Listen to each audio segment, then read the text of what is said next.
Chemistry का exam देने से पहले अगर आप ये 5 काम कर लिए ना जो हम बताने जा रहे हैं, तो केमिस्ट्री के पेपर में आपका 60 प्लस नंबर कोई नहीं रोकेगा। 5वां काम में हम आपको बताएंगे कि कौन सा 4 मिस्टेक है, 4 गलती है जो टॉपर के अलावा सारा स्टूडेंट करता है और केमिस्ट्री में अपना नंबर कटवा लेता है। तो 5वां पॉइंट में हम आपको ये बताने वाले हैं। फिलहाल पहला पॉइंट आप गौर से सुनिए। देखिए पहला पॉइंट है आपका कोचिंग नोट्स। देखिए जो भी स्टूडेंट है ना, सब पढ़ाई किए होंगे, ऑफलाइन ऑनलाइन, ऑनलाइन किसी का बैच लिए होंगे या ऑफलाइन कहीं गांव में चौराहा पे कोचिंग पढ़ते होंगे, राइट। तो कोचिंग से जो भी आप अपना नोट्स बनाए हैं, अपना वाला है ना, जो आप अपना से बनाए हैं ना, वो नोट्स को प्रॉपर ढंग से पढ़ लीजिए। और खास करके ये 8 चैप्टर केमिस्ट्री का, ये 8 चैप्टर ऐसा है ना जिससे सबसे ज्यादा बिहार बोर्ड क्वेश्चन पूछा है। मैं पहले से ही आपको बताते आ रहा हूं कि इस 8 चैप्टर से सबसे ज्यादा ऑब्जेक्टिव पूछा जाता है, सबसे ज्यादा शॉर्ट क्वेश्चन आते हैं, है ना, और सबसे ज्यादा लॉन्ग पूछे जाते हैं। तो इस 8 चैप्टर को अच्छे से स्क्रीनशॉट लेकर के अपने नोट्स से रिवाइज कर लीजिए। अगर आपके पास मेरा वाला नोट्स है तो सारा चैप्टर से, है ना, इस 8 चैप्टर से सबसे ज्यादा क्वेश्चन मैंने पिक करके दे दिया है। सारा क्वेश्चन वहां से आएगा। फिजिक्स का पूरा टकराया था, प्रूफ आप टेलीग्राम पे जाकर के देख सकते हो। बहुत जल्दी यूट्यूब पे वीडियो लेकर के आने वाले हैं जिसमें सारा सब्जेक्ट का प्रूफ हम दिखाएंगे, ठीक है मेरे भाई। फिलहाल आप इस 8 चैप्टर को अच्छे से करके जाइएगा। अपने नोट्स से भी कर सकते हो या किसी भी टीचर का आप नोट्स लिए हो, गेस क्वेश्चन लिए हैं, तो अच्छे से कंप्लीट कर लीजिए। तो कोचिंग नोट्स को आपको अच्छे से करके जाना है, क्योंकि आप यहां से चैप्टर में बहुत कुछ जान जाएंगे और वहां पे ऑब्जेक्टिव बनाने में समझ के लिख देंगे, ज्यादा प्रॉब्लम आपको नहीं होगी। दूसरा पॉइंट है, आप यहाँ पे ध्यान से देखिएगा, आंसर राइटिंग स्ट्रेटजी, है ना, 70 में 70 लाने का तरीका मैं आपको बताने जा रहा हूं, इसको ध्यान से सुनिएगा। डायग्राम कहां बनाना है ये आपको पता होना चाहिए। सबसे पहले डायग्राम वाला अगर क्वेश्चन आता है ना, बहुत साल पूछे गए हैं, तो डायग्राम आपको एक सिंगल पेज में बनाना है और अच्छे से डिस्क्राइब करना है। डायग्राम के नीचे कुछ की पॉइंट डालना है और उस डायग्राम के बारे में अच्छे से डिस्क्राइब करके एक्सप्लेन करना है, जिससे एग्जामिनर को लगे कि हाँ, डायग्राम केवल बनाने नहीं आता है, डायग्राम बना करके समझाने भी इसको आता है ना। तो आपको फुल मार्क्स मिलेगा। दूसरा है पॉइंट वाइज कैसे लिखना है। देखिए बात ऐसी है कि किसी भी 5 नंबर वाला क्वेश्चन, 2 मार्क्स वाले तो आप ऐसे भी 3-4 लाइन में लिख सकते हो, है ना, लेकिन अगर 5 नंबर वाला क्वेश्चन है तो कोशिश कीजिए कि 3-4 पॉइंट दीजिए, है ना, अपना से पॉइंट दीजिए। मान लेते हैं फलना पॉइंट है ना, फलना पॉइंट है। अब इसके नीचे ब्लैक पेन से अंडरलाइन मारिए, ब्लैक पेन से पॉइंट लिखिए और क्लोन दे करके आगे ब्लू पेन से अच्छे से डिस्क्राइब कीजिए, है ना, जिससे लगेगा कि एग्जामिनर को कि हाँ पूरा अच्छे से बनाया है। तो 5 में 5 नंबर मिलने का बहुत ज्यादा चांस है। होता क्या है कि 5 नंबर वाला क्वेश्चन है, इधर उधर से डायरेक्ट लिख दिए, पन्ना भर दिए, तो आपको 5 में 5 नहीं मिलता है, वहां पे 4 में 4 मिलेगा, है ना। तो आपको लगेगा कि हाँ बनाया तो पूरा थे, नंबर कैसे कम आया, तो वही सब में नंबर कटता है ना। हेडिंग्स प्लस कीवर्ड का यूज करना, मैंने आपको बताया है ना कि हेडिंग और कीवर्ड्स को ध्यान रखना है ना।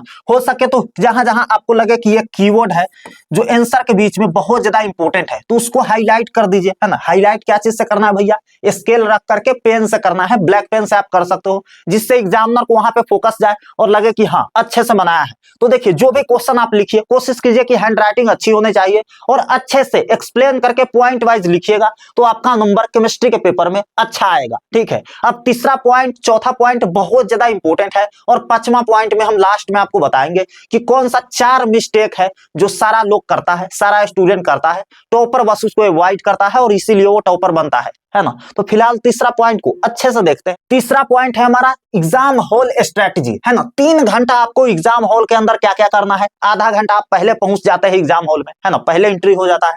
पहले कौन सा क्वेश्चन अटेम्प्ट करना है, सबसे पहले ऑब्जेक्टिव वगैरह बना देना है। आप सबको पता है कि ऑब्जेक्टिव का पेपर पहले ले लिया जाता है, ओएमआर शीट, है ना, उसके बाद सब्जेक्टिव बनाना होता है, तो ये चीज आपको पता है। फिलहाल आप यहाँ पे फोकस कीजिए टाइम मैनेजमेंट, है ना। 15 मिनट आपको सबसे पहले रीडिंग देना है। जो भी केमिस्ट्री का पेपर है ना, आप 15 मिनट रीडिंग दीजिएगा तो पता लग जाएगा कि अच्छा ऑब्जेक्टिव से कुछ कुछ रिलेटेड क्वेश्चन सब्जेक्टिव में डाला गया है, सब्जेक्टिव से कुछ कुछ रिलेटेड क्वेश्चन ऑब्जेक्टिव में डाला गया है।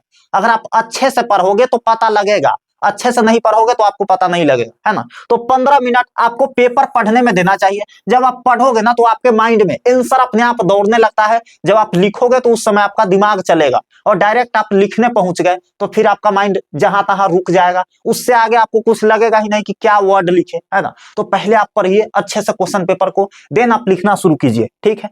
2 घंटा अच्छे से लिखाई करना है ना, मैंने बता दिया है। जब स्टार्टिंग करेंगे आप तो अच्छे से हेडिंग देंगे प्रॉपर ब्लैक पेन से और सुंदर हैंड राइटिंग के साथ लिखेंगे, क्योंकि यह एग्जाम आपके जीवन में एक ही बार आएगा, 12th का एग्जाम है ना। अगर आप फेल नहीं करते हो तो लास्ट टाइम है ना। तो अच्छे से देना है, अच्छे हैंड राइटिंग के साथ देना है, आपका नंबर वाकई में बेटर आएगा। फेल होने का तो सवाल ही पैदा नहीं होता है, बहुत अच्छा मार्क्स आएगा। ठीक है मेरे भाई।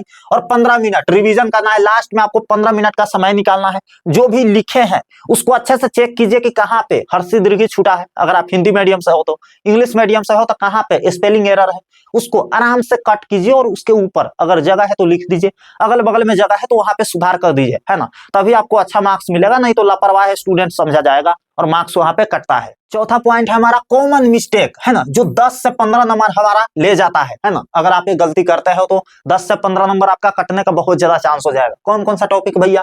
यूनिट भूल जाना। आपको यूनिट याद होना चाहिए, इसलिए मैंने बोला था कि अपना नोट्स पढ़ करके जाइए। अपना नोट्स आप पढ़ करके जाते हैं तो आपको सारा चीज याद रहता है यूनिट वाइज। फिर आप वहां लिखते हो तो वर्ड वगैरह नहीं भूलते हो, आगे क्या लिखना है आपको पहले पता होता है। रिएक्शन में रीगेंट गलत, है ना, आपको रिएक्शन अच्छे से लिखना है, कोई भी गलती नहीं करना है। रिएक्शन गलती होगा तो भले आप ऊपर आंसर सही लिखे हो, नीचे आप रिएक्शन गलत कर दोगे ना, फिर भी आपका मार्क्स काट लिया जाएगा। तो कोशिश कीजिएगा कि आंसर जैसे सही लिखे हैं तो रिएक्शन भी सही लिखे, तभी आपको फुल मार्क्स मिलेगा। उसके बाद स्टेप्स स्किप कर देना, है ना, आपको स्टेप बिल्कुल स्किप नहीं करना है। पॉइंट वाइज लिख रहे हैं तो अच्छे से सजा सजा करके स्टेप बाय स्टेप आंसर दीजिए। लास्ट में लगना चाहिए कि अब आंसर खत्म हो गया है, इतना ही आंसर था, है ना, तभी एग्जामिनर सेटिस्फाइड होता है और आपको फुल मार्क्स देता है। नीटनेस एंड अंडरलाइन इग्नोर करना, है ना, आपको अच्छे से नीट एंड क्लीन पेपर लिखना है, अच्छे से सजाना है ताकि एग्जामिनर खुश हो जाए, है ना। और क्या करना है भैया? अंडरलाइन वगैरह का ध्यान रखना है। आप जो भी आंसर लिख रहे हैं, की पॉइंट लिख रहे हैं, उसके नीचे अंडरलाइन कीजिए ब्लैक पॉइंट से,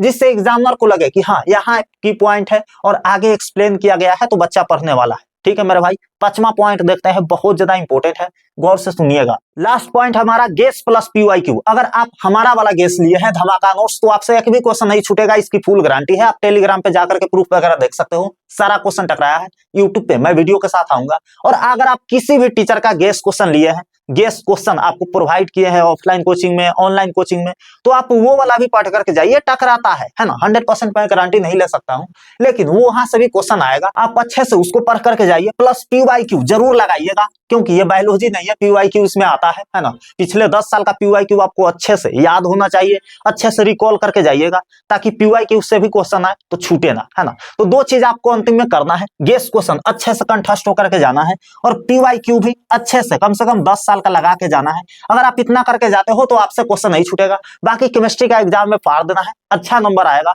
अगर आप मेरा वाला नोट्स भी पढ़े हो तो सारे क्वेश्चन आपसे बन जाएंगे। अगर आप किसी भी टीचर का पढ़ रहे हैं वहां से भी क्वेश्चन आएगा, कोई टेंशन नहीं है, सारे क्वेश्चन आपसे अटेम्प्ट हो जाएंगे। बस अच्छे से इतना पॉइंट का ध्यान रखिएगा, गलती नहीं होना चाहिए। अपना से हम खुद गलती नहीं करेंगे, बाकी अगला के हाथ में है। बाकी आप लोग का एग्जाम बहुत अच्छा जाए, ऐसी हमारी शुभकामना है। मिलते हैं आपसे अगले वीडियो में, तब तक के लिए love you all and bye bye.